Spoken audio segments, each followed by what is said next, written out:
Hello. You may have noticed your income isn't keeping step with the cost of living anymore. Maybe you think twice before taking the whole family out for a meal. Or you find yourself doing the math before agreeing to buy your kids ice cream or cake. Perhaps it's a few years since you and your partner have taken a decent vacation. Or you're keeping your cars longer than you used to. If so, you're not alone. You may even be feeling some cost of living pressures, so you dread opening your utility bills when they arrive, even though you've kept the heating turned down as low as you can. If this is the case, you're not alone here either. And the reason is this. In most developed countries, wage growth in real terms, that's above inflation, has been either in decline or stagnant for decades. In America, real wages for low and middle income workers have been in decline for a very long time. This is a multi-decade trend, the start of which predates the global financial crisis and the Great Recession that followed. This chart shows wage growth for production and non-supervisory workers in the US between 2007 and 2015.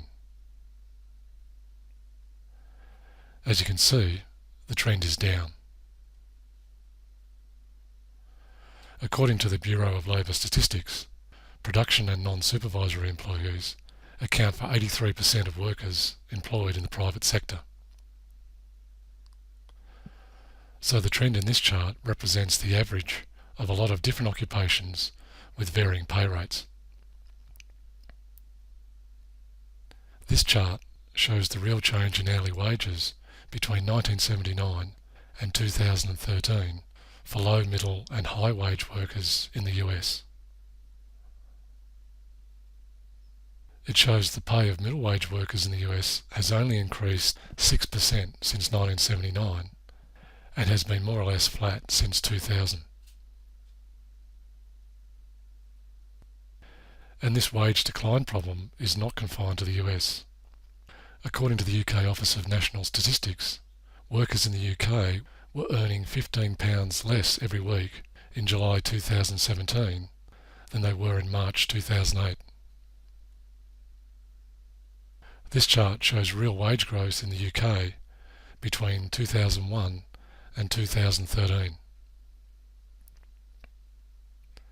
The long-term trend is down.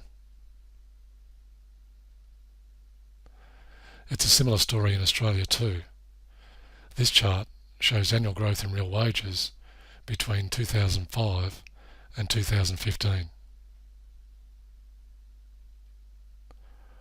Once again, the trend is down, but government workers are doing slightly better than those in the private sector.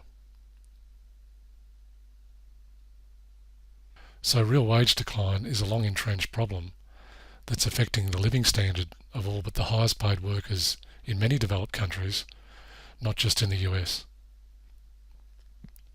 But what is causing it? Professional economists offer a variety of theories on the contributing causes. These include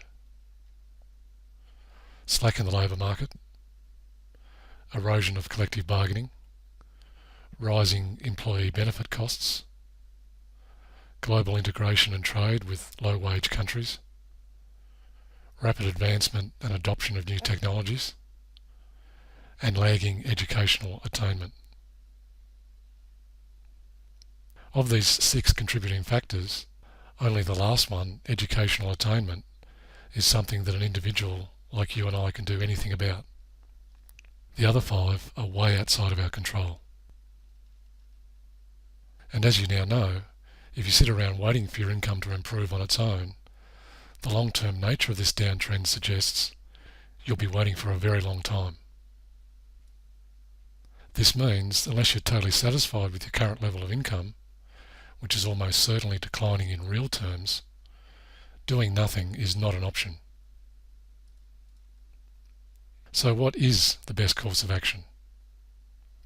2 things. In the absence of regular pay rises that exceed the never-ending increase in cost of living, the only practical option is to improve your pay grade. How do you move up to a higher pay grade? Increase the level of knowledge and expertise you bring to the marketplace. Sounds simple enough, but to get maximum leverage from this effort, it must be done in a strategic way, which means you must apply the law of scarcity in selecting the type of knowledge and expertise you will acquire. In other words, choose an industry where there is scarcity of that expertise and therefore high demand for it. High demand and low supply not only increases the available opportunities, making it easier to move up to a higher pay grade, it also drives up real pay. And this is the exact 1-2 double punch we're looking for. Let me give you an example of the scarcity law in action. Eddie Harmon is the owner of NC Servo, a business that specialises in the sale and repair of servo and proportional valves. He brought this interesting factoid to my attention recently. In southeast Michigan, there are 25,000 electronics jobs and only 2,500 hydraulics jobs.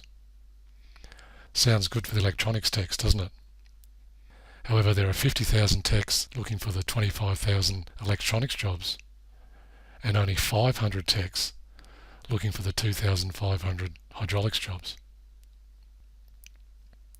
Based on my own observations and my discussions with others who pay attention to this sort of thing, the supply-demand situation described by Mr. Harmon for the hydraulics positions rings true. And I'm not alone in this observation. According to the 2017 Salary and Career Report published by Hydraulics and Pneumatics magazine, which surveyed over 1,000 fluid power engineers, 91.5% of respondents agreed that there is a scarcity of appropriately skilled fluid power support staff. That's technicians, repairers, installers, and maintenance personnel. As for the apparent gross oversupply of electronics technicians described in this example, it's at least consistent with the opportunity for much earlier exposure to that discipline, in high school or even earlier for some, and the fact that electronics, computer science, IT, collectively known as tech, pretty much rules the world these days. This makes electronics appear to be a far more attractive career choice in terms of prestige and opportunity than hydraulics. But clearly this is not the case, as this example illustrates.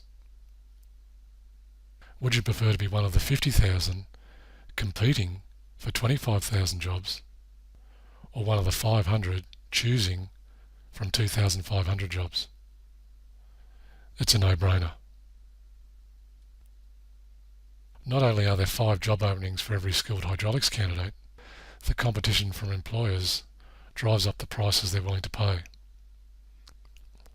So scarcity provides more opportunities, forces up pay, and lowers resistance to moving up to a higher pay grade. And this is precisely where you want to position yourself in the era of declining real wages, an era that's not going away anytime soon. While hydraulics is not the only option that fits this strategy for escaping real wage decline and the decline in living standard that follows, the fact you're reading this means you likely already have some affinity for it. Perhaps you work on or around hydraulic equipment, even if only occasionally, but haven't thought of or bothered to study it seriously. Well, in the absence of a better plan, you should. Don't worry, you don't have to complete a college course or even attend vocational training, although that is one option. But you will need to invest some of your hard-earned and some of your personal time in order to position yourself to play in this space and get the results we've been talking about here. How much hard-earned and how much personal time? Well, if you're prepared to invest a couple $100, $279 to be exact, and spend an hour every week for a year studying, you will be in a position to enter this niche. And for reasons already explained, once you're in, you'll have maximum opportunity to climb through the ranks and pay grades. Recall, this is the whole point of this strategy in the first place, moving up to a higher pay grade. Now you might be thinking you need a piece of paper for this. The short answer is you don't. Certificates and diplomas are always a good thing to have for any specialisation. But due to the fact that formal school training in hydraulics tends to be superficial and patchy, most professionals in the hydraulics biz get the bulk of their expertise through self-learning, on and off the job. In other words, they're self-taught. And according to the 2017 Salary and Career Report, published by Hydraulics and Pneumatics magazine, which surveyed over 1,000 fluid power engineers, 28% said their firms hired fluid power support staff, that's technicians, repairers, installers and maintenance personnel, from sources other than technical trade and vocational schools. So while a piece of paper is always advantageous to gaining entry, this proves it's not mandatory in the hydraulics profession. In terms of the investment, a couple $100 may be a little or a lot, depending on your situation. But either way, it's possible you spent more than this on your smartphone. And unless you're an Uber driver in your spare time, that spend is doing nothing for you to improve your income. As for the personal time, I don't know anyone who can't find just 1 hour a week. Get up an hour early on Sunday morning if you have to. It's not that hard.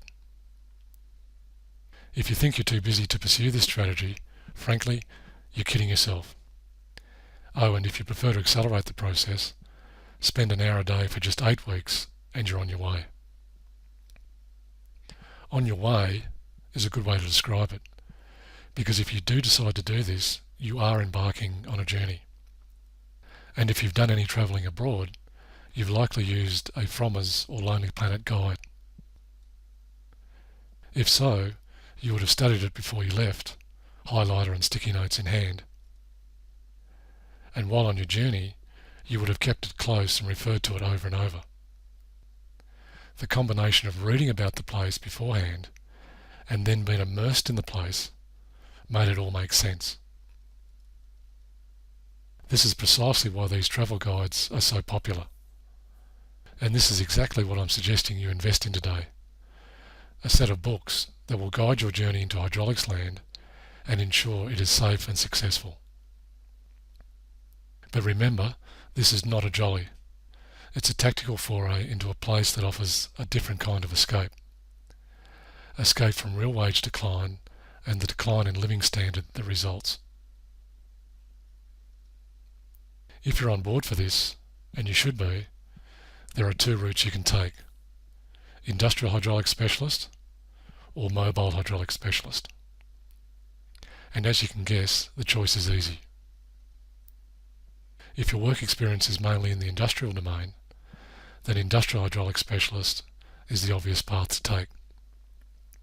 If on the other hand your work experience is tilted more towards mobile machines, then mobile hydraulics specialist is the natural choice. Remember, this is a strategic acquisition of knowledge for a specific end. Putting yourself in a place where competition for suitable candidates drives wage growth and makes it easier to move to a higher pay grade faster. And as with any journey, the sooner you start, the sooner you finish. So don't delay, get your ticket today. Open a new web browser and key the following text into the address bar: hydraulicsupermarket.com/industrial for the industrial hydraulics guidebooks, or hydraulicsupermarket.com/mobile for the mobile hydraulics guidebooks.